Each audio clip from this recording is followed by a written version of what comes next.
tulemast meie järjekordsele koduesitlusele, Tupperware miniesitlusele. Minu nimi on Evelin Pung, olen Tupperware maaletooja Eestis ja minu tänaseks teemaks on mikrokiud ja kodukoristus ja mikrokiudlapid.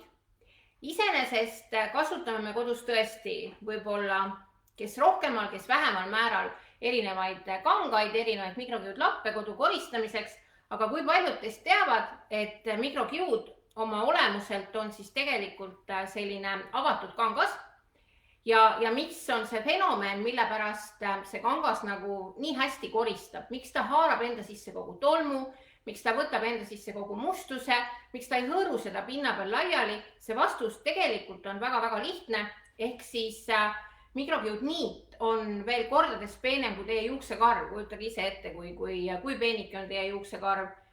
See niit on veel peenem, teda on kootud siia nii-öelda, teda arvutakse deniirides, nii nagu suppüksegi, ja ta on kootud siia kanga sisse, ta on väga kerge, ta on väga vastupidav ja kude meenutab või ütleme, mitte ei meenuta, vaid kude siis tegelikult ongi tekitanud sellise omaduse, et see kangas on avatud.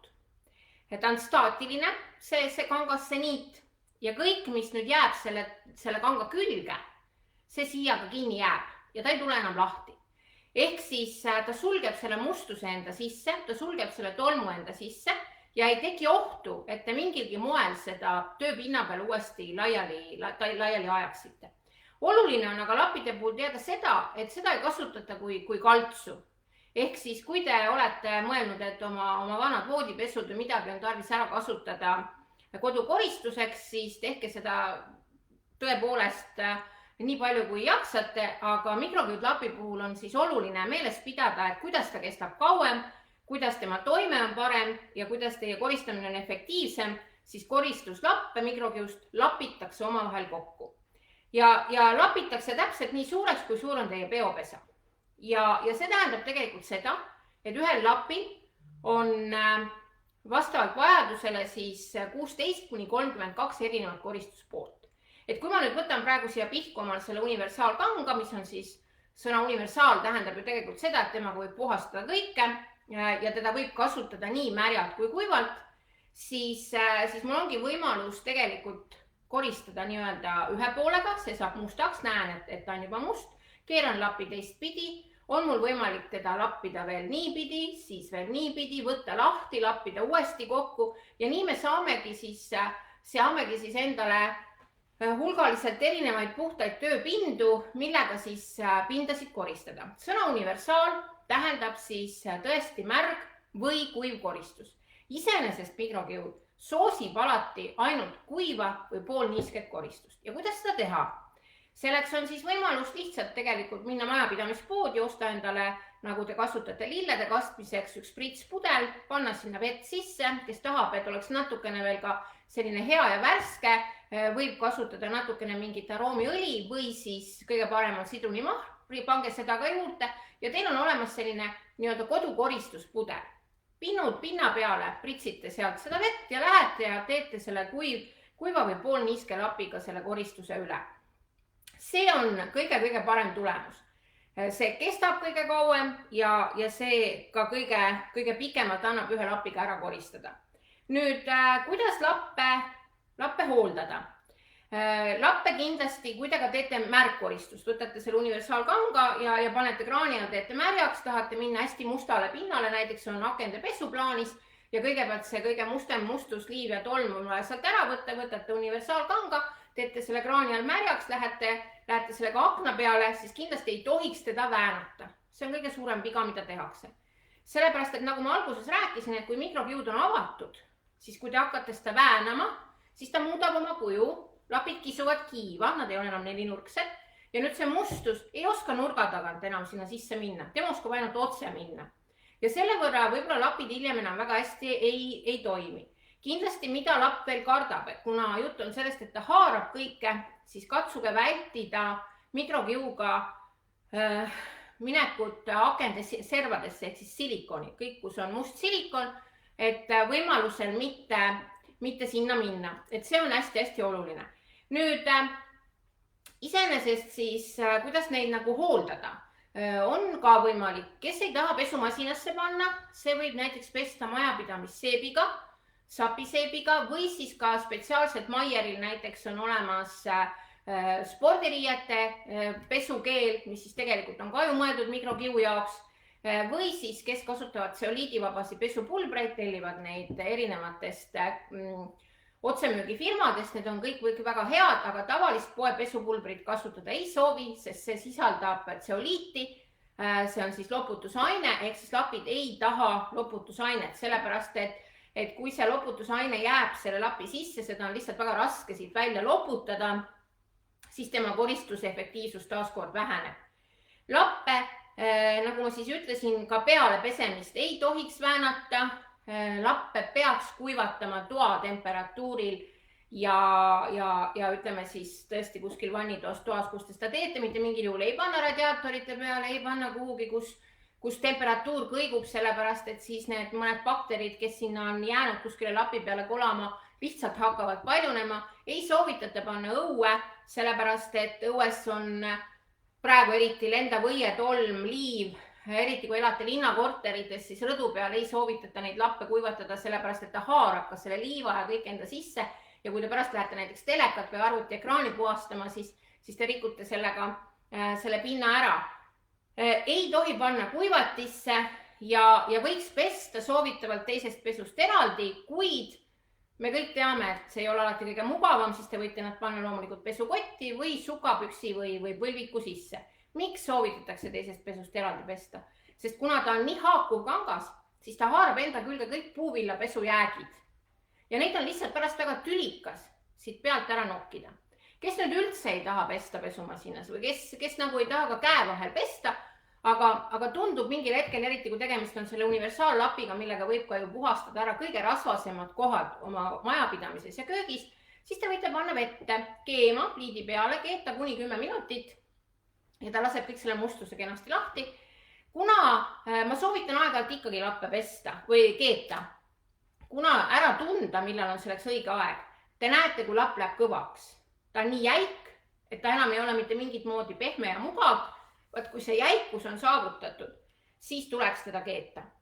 Nii et sellised on soovitused minul siis mikrokiudlapi puhul, et nad kestaks kauem, et nad püsiks kauem ja tihtilugu on ka minu käest küsitud, et mille pärast mikrokiudlapid ise on nii rõõmsavärvilised, ehk siis on kollane ja on roheline lapp, on roosasi lappe, on täiesti erinevaid, on siniseid lappe.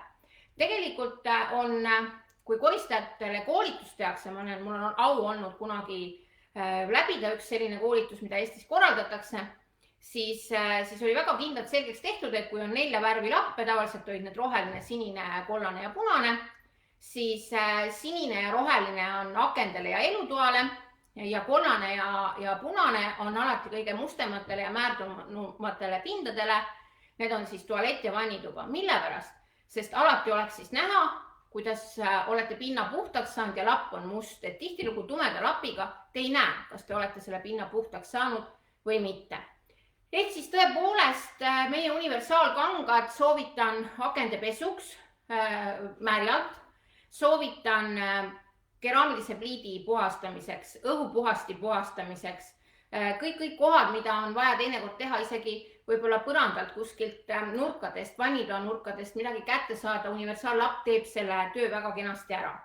Lapp, mida kasutatakse ainult kuivalt ja mitte kunagi ei tehta märjaks, on tolmulapp. See on sellise pika karva kiuga ja temaga nüüd võib siis pühkida sellist lendlevat ja sellist pinnapealset tolmu.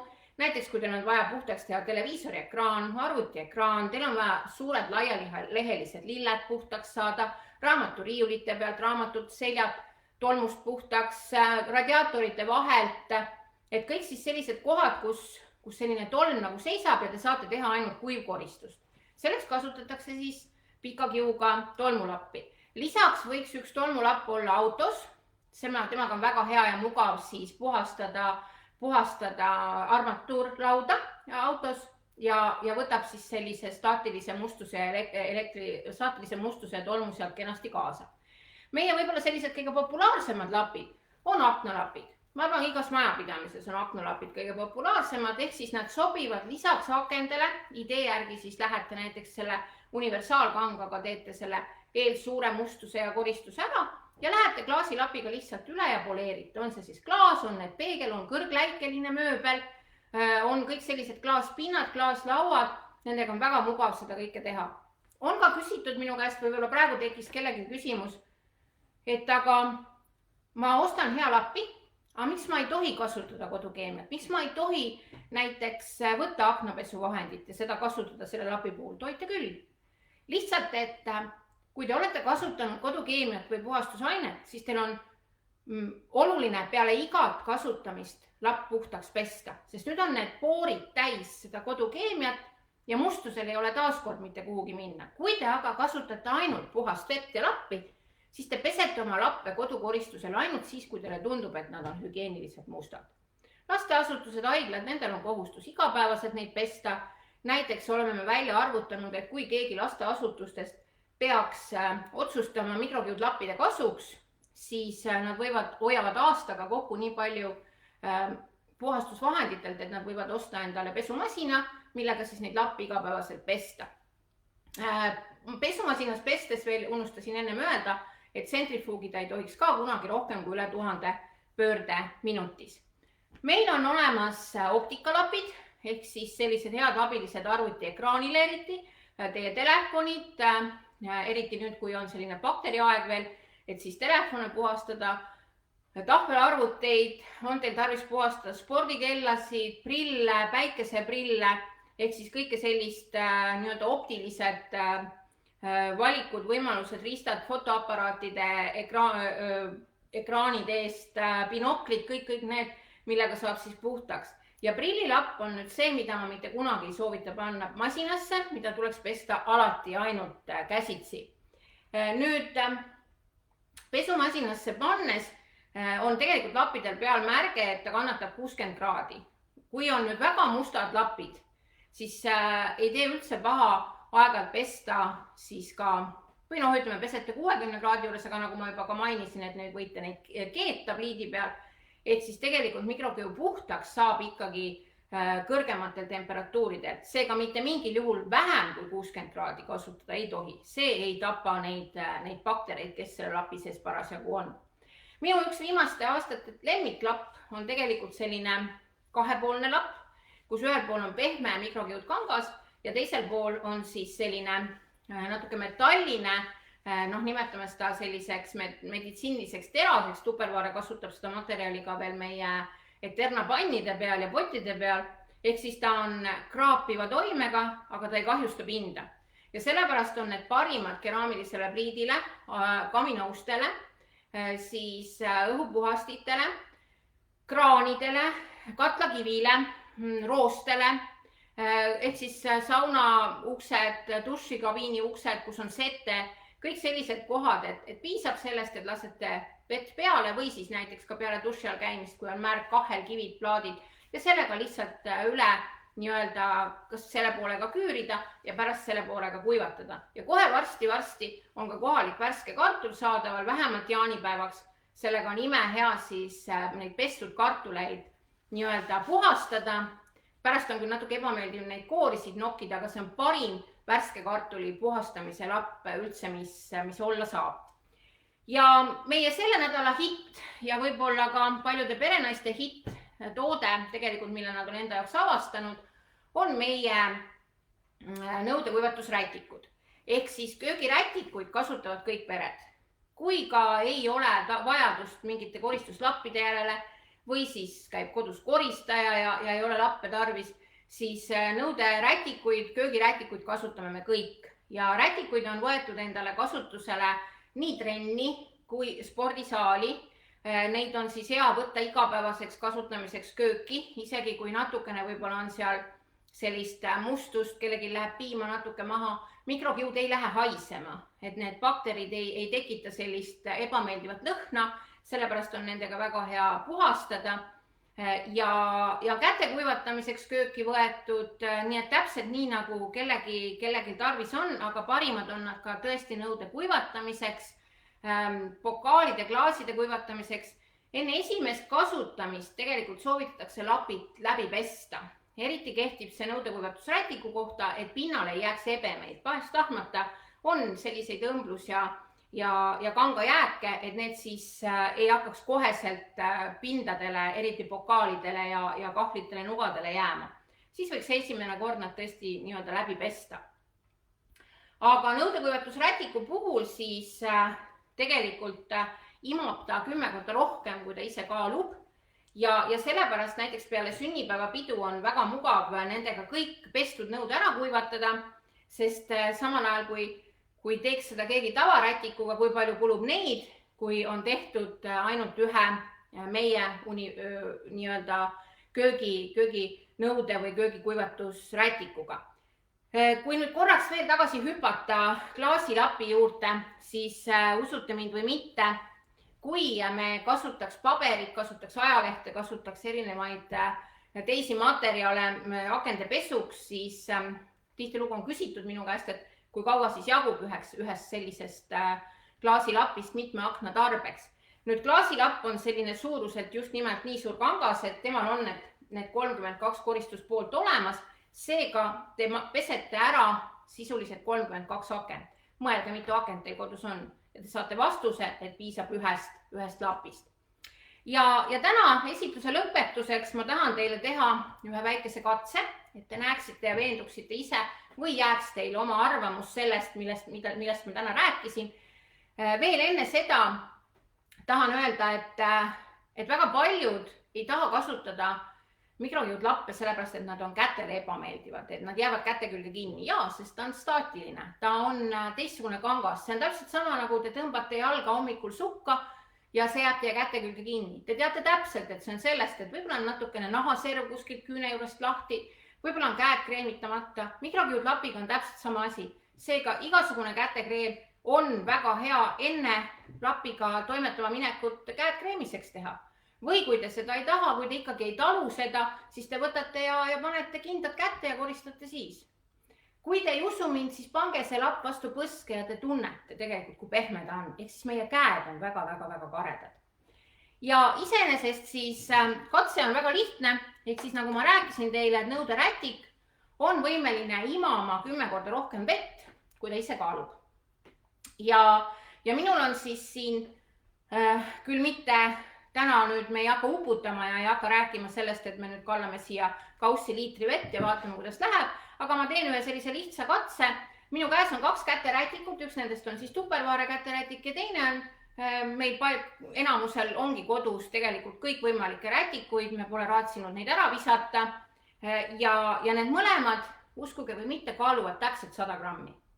Nii meie rätik kui nüüd see teine rätik. Iseenesest, kui te neid võrdleksite käes, siis teile tundub, et see tavaline puuvillarätik on kordades raske, kui on see meie oma. Tegelikult on nad kaalud täpselt identselt võrdsed.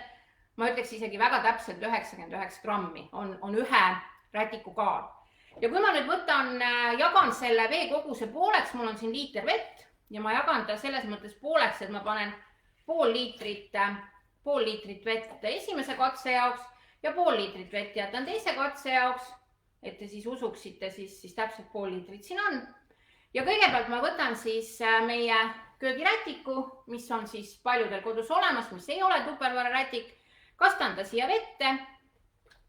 Pool liitrit vett ma siia siis panin, teen ta siis korralikult märjaks. Ja kui ma selle nüüd siit niimoodi üles tõstan, siis tegelikult te näete, tilgub kõik ja siin sees on vett veel oi kui palju. Et seda mitte nüüd siia põrandale välja kallata ja et ma ei peaks siit vahepeal laua tagant ära minema. Võtan ma nüüd uuesti, kallan siia samma kaussi pool liitrit vett. Nii, vaatame nüüd, siin on selline mõõt, vaatasin juba ise võtsin valepidi kätte. Nõnda. Kallame uuesti pool liitrit vett. Nii, kõik on aus. Võtan Tupperware rätiku, kastan siia vette. Kõigepealt ta ei taha üleüldse imada. Katsume ta nüüd kenasti märjaks teha, sest nagu te nägite, minu roheline rätik sai väga märjaks ja ja iseenesest juba ka hakkab varsti laua pealt maha voolama kapi pealt. Aga siin on nüüd siis tulemus meie tupperware-rätikuga, pool liitrit vett. Nagu te näete, siis see, mis siit välja tuleb, on imeväike kogus. Ja kui ma nüüd panen selle siia, kõigepealt ma kaalun ära kausi. Panen nulli, kausimaa kaal on 250 grammi ja nüüd panen siia sisse rätiku, mis on meil siis nii-öelda, näete, ta ei tilgu, roheline rätik tilkus. Panen selle siia sisse ja ma saan kaaluks 501 grammi. Ehk siis nii, nagu ma teile ütlesin, et ta kaalub, või kui ma panin pool liitrit vett, siis kogu selle pool liitrit vett, ta on kenasti ilusasti siia sisse imanud, ta ei tilgu ja mitte mingit probleemi ei ole. Ehk siis ma arvan, et igas kodus peaks olema köögirätikuid, kui mitte üks, siis 2 ja veel parem, kui need oleks veel rohkem. Edu teile ja juba järgmisel nädalal kohtume taas. Nüüd aga kõik lappe tellima ja kodu koristama. Kõike head ja kaunist!